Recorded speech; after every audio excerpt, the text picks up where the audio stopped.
सुबह का समय होता है। गांव में बच्चे स्कूल बस का वेट कर रहे होते हैं। भैया, आज स्कूल से आते वक्त मेरे लिए कोई खाने की चीज जरूर लेते आना, वरना मैं आपसे बात नहीं करूंगी। अरे देखो, गोलू अंकल आ रहे हैं। लगता है ड्यूटी जा रहे हैं। नमस्ते बच्चों, स्कूल जा रहे हो? लगता है आज देर हो गई, बस नहीं आई अभी तक। हम भी कभी ऐसे ही स्कूल जाते थे और खूब मजे करते थे। बच्चों, कोई समस्या हो कभी तो अपने इस भोलू अंकल को जरूर बता देना। समस्या तो एक ही है गोलू अंकल, भैया कोई चीज नहीं लाते मेरे लिए स्कूल से। कोई बात नहीं पिंकी बेटा, चीज हम ले आएंगे शाम को आपके लिए। सारे बच्चे गोलू अंकल को बाय बोलते हैं और पिंकी उछलने लगती है। फिर गोलू इंस्पेक्टर पहुंचते हैं पुलिस स्टेशन पे।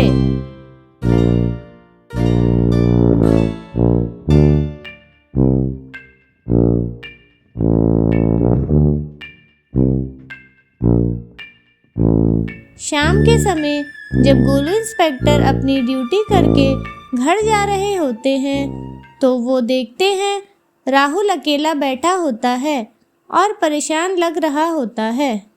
वो उसे बुलाते हैं और पूछते हैं, क्या हुआ राहुल बेटा, परेशान लग रहे हो?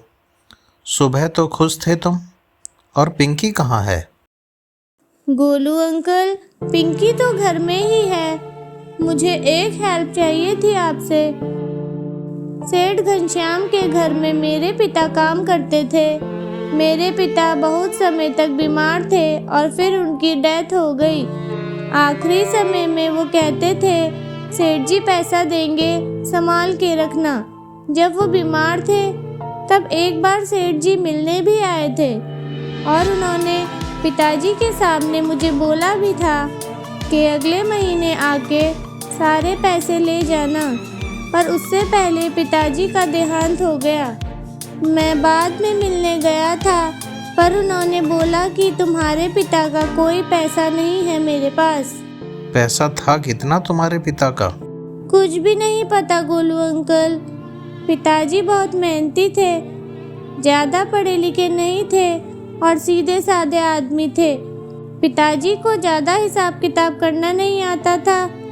जो पैसे घनश्याम सेठ दे देते थे उसी में खुश हो जाते थे। बेटा, मैं कुछ करता हूँ और घबराना नहीं, जीत हमेशा सच्चाई की होती है।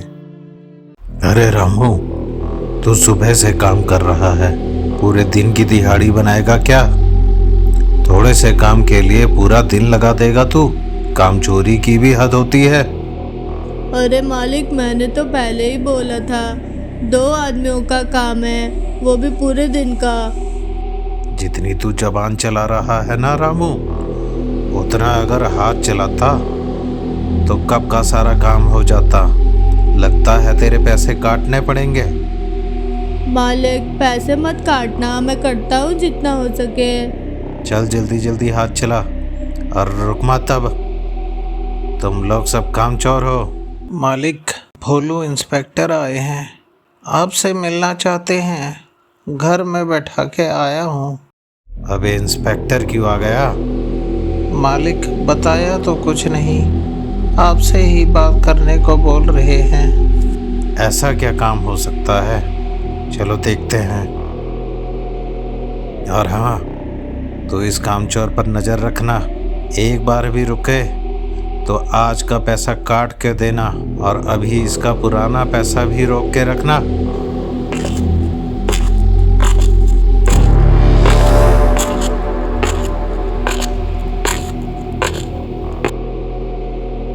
नमस्कार इंस्पेक्टर साहब, क्यों शरीफों के घर आ जाते हो?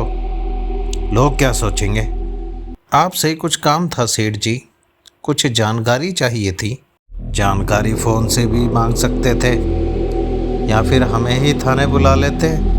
लोग क्या कहेंगे अब कि घनश्याम सेठ के घर पुलिस आई थी। आपकी परेशानी के लिए माफ़ी चाहता हूँ। अच्छा ये बताइए, राहुल के पिता लच्छम आपके यहाँ काम करते थे या नहीं? वो तो मर गया ना अब। हाँ, लेकिन उसके कुछ पैसे बचे थे आपके पास, कब देंगे सेठ जी? 2 बच्चे रह गए हैं उसके पीछे। कम से कम मदद ही कर दे किसी की।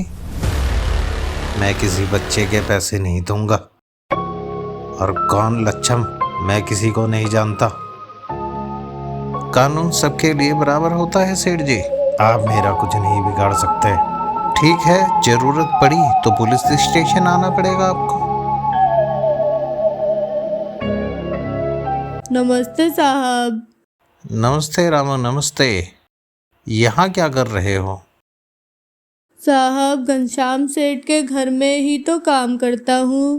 पहले राहुल के पिता करते थे, उन्होंने ही मुझे लगाया था सेठ के घर पे। अच्छा रामू, एक बात बताओ, सेठ जी कैसे आदमी हैं? अरे साहब, सब जानते हैं सेठ को, एक नंबर का कंजूस और धोखेबाज आदमी है। पर क्या करें, हमारी भी मजबूरी है। राहुल के पिता का पैसा देना है क्या सेठ जी को? तुम्हें तो कोई जानकारी होगी ही। नहीं साहब, हम तो बस अपने काम से काम रखते हैं, हमें कुछ मालूम नहीं। अगर कुछ इस बारे में पता चले तो बताना रामू, बच्चों की मदद हो जाएगी।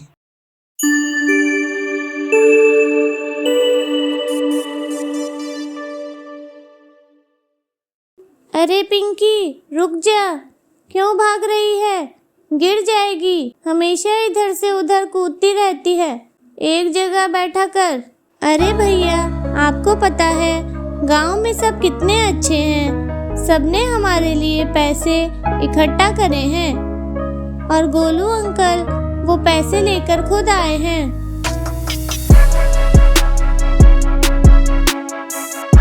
बच्चों, एक छोटी सी मदद हमारी तरफ से रखो।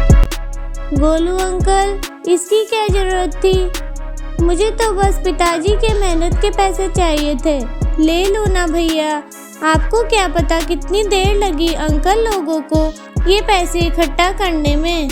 आ जाओ बेटा, ये तुम्हारे लिए सिर्फ मदद है, पढ़ाई नहीं रुकनी चाहिए। हमारे स्टेशन के स्टाफ ने भी इसमें मदद करी है और चंदू तो अपने गांव से भी मदद लाया है। ये तो एक छोटी सी मदद है राहुल बेटा, मुझे पता है तुम ईमानदार हो, पर अगर कोई प्यार से कुछ दे तो मना नहीं करते। अच्छा बच्चे लोगों, अब उनकी तरफ से बाय बाय। बच्चे भी बाय बाय करने लगे और गोलू इंस्पेक्टर और चंदू कांस्टेबल दोनों वहां से जाने लगे। अगले दिन दोनों अपने पुलिस स्टेशन के बाहर धूप सेक रहे होते हैं और बातें कर रहे होते हैं। चंदू बोलता है, साहिब, क्या मस्त धूप आ रही है आज। चंदू, धूप तो अच्छी है, पर हम बोर हो रहे हैं, काम तो आज कुछ नहीं है करने को। अरे साहिब, आप इस शहर में हैं तो कोई क्राइम करेगा ही कैसे? चंदू, लगता है सारे चोरों के बुरे दिन आ गए हैं। तभी वहां रामू पहुंचता है और कहता है, साहब, एक जरूरी बात करनी थी आपसे। बोलो रामू, क्या बात है? किसी से डरने की जरूरत नहीं है। साहब, कल आपको गांव में बच्चों की मदद करते हुए देखा तो सोचा जितनी मदद मैं कर सकता हूँ उतनी मुझे भी करनी चाहिए। हाँ, वो सब ठीक है, पर बोलना क्या चाहते हो रामू? हमें तुम्हारी बात समझ में नहीं आ रही है। साहब, जब आपने सेठ के घर में मुझसे पूछा था तो उस दिन मैं डर गया था, लेकिन कल जो मदद आपने बच्चों की करी उससे मुझे यकीन हो गया कि आप एक अच्छे आदमी हैं। साहब, ये किताब है जिसमें सेठ सारा हिसाब लिखता है। हम सेठ के घर में काम कर रहे थे तो चुपके से किताब देखी, इसमें हर चीज़ का हिसाब है साहब। सेठ की कितनी आमदनी है, सेठ के पास कितने लोग काम करते हैं और किसका कितना पैसा देना है और कितना पैसा दे दिया है। जब मैंने लच्छम राहुल के पिता का हिसाब देखा तो उसका 12 लाख रुपया बकाया है साहब। वो सेठ के पास ही अपना सारा पैसा छोड़ देता था, सिर्फ ज़रूरत के लेता था। सेठ बोलता था वो ब्याज भी देगा उसे। वो बेचारा अपने बच्चों की पढ़ाई और बेटी की शादी के लिए पैसा इकट्ठा कर रहा था और ये सारा हिसाब घनश्याम सेठ ने अपने हाथों से लिखा है। सारा हिसाब है और अपने हाथों से लिखा है और तुम भी गवाह हो। साहेब, मैं डंडा तैयार रखूं क्या? अब तो सेठ पकड़ा गया, अब फोन करके थाने ही बुलाता हूँ। अरे सेठ जी नमस्ते। बोला था ना इस बार थाने ही बुलाऊंगा, जब समय मिले आ जाइएगा। अगले दिन घनश्याम सेठ पुलिस स्टेशन पहुंचता है। अरे ये क्या बदतमीजी है, पुलिस स्टेशन के चक्कर ही मारता रहूंगा क्या मैं? क्यों फोन कर रहा था मुझे? ए श्याने, ये तेरा घर नहीं है, हल्के बोलने का यहाँ पे। पुलिस स्टेशन में साहब के सामने आवाज हल्की रखने का। घनश्याम सेठ, अब सारे सबूत तुम्हारे खिलाफ हैं। अपनी गलती मान लो और बच्चों का सारा पैसा उनके बैंक में उसके खाते में जमा करो, वरना अंजाम तुम अच्छे से जानते हो। माफ़ी के लिए तुम्हें क्या करना है? अब तुम्हारे पास दो रास्ते हैं, पहला जेल जाओ और दूसरा चंदू तुम्हें बताएगा। अरे श्याने, कैसे झाड़ू मारता है रे? तेरे को चोरी करने के अलावा कुछ आता ही नहीं रे। बच्चों, तुम्हारा सारा पैसा घनश्याम सेठ ने वापस कर दिया और इस बैग में कुछ चिप्स और टॉफियां हैं पिंकी के लिए। बच्चों, तुम्हारे पिता बहुत मेहनती थे, उन्होंने बहुत सारा पैसा इकट्ठा कर रखा था तुम दोनों के लिए। अब तुम दोनों अच्छे से पढ़ना और उनका नाम रोशन करना। मैंने कहा था ना, जीत हमेशा सच्चाई की होती है। इंसान कितनी भी बेईमानी कर ले, एक दिन उसके पापों का घड़ा भर जाता है। धन्यवाद गोलू अंकल, आप ना होते तो हमारा क्या होता। आपने हमारी बहुत मदद की, हम आपका एहसान कभी नहीं भूलेंगे। बच्चों, मुझे नहीं, सच्चाई को धन्यवाद करो। साहब, हम तो पुलिस से आज तक डरते ही थे, आज पता चल गया पुलिस भगवान होती है। पुलिस का काम सिर्फ क्राइम खत्म करना नहीं है, बल्कि लोगों की मदद करना भी है। गोलू अंकल, मैं तो ये सोच रही हूँ कि आप मेरे लिए कितनी चॉकलेट लाए हैं इस बैग में। बच्चों, अब अच्छे से पढ़ाई करने का, थोड़ा खेलने का भी है और हमारे सांप की तरह एक अच्छा इंसान बनने का भी है। और कभी भी किसी को समस्या हो तो अपन को बताने का जय।